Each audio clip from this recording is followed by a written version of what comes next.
all a belt does as well is it doesn't give you any inherent support just by wearing the belt. You have to learn how to use it.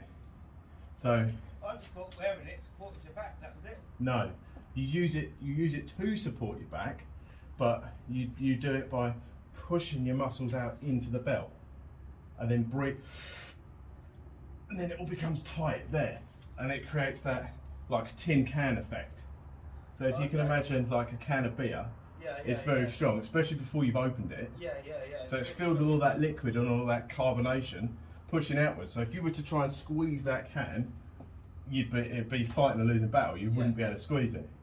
Whereas if you poured out all the liquid, so that's all your air gone, then it'd be a lot easier to squeeze it. And if you put a dent in it, then it's got no strength at all. So if that kind of makes sense. So if you're lifting sort of like this or like this, you're putting a dent in the can. Yeah. And you're making it a lot weaker. Whereas everything between your ribs and your hips is that beer can, and it needs to be not only stacked one above the other like that, but full of pressure and pushing outwards, and that's what gives it that strength.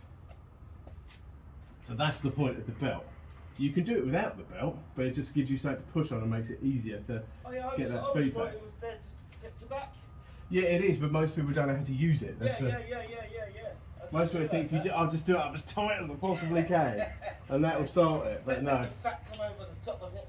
What happens if you do it up Like as it's Gurney, if you do it up as tight as you can? You end up like this because it's like cutting you in half, and it just doesn't work the way it's meant to. Yeah.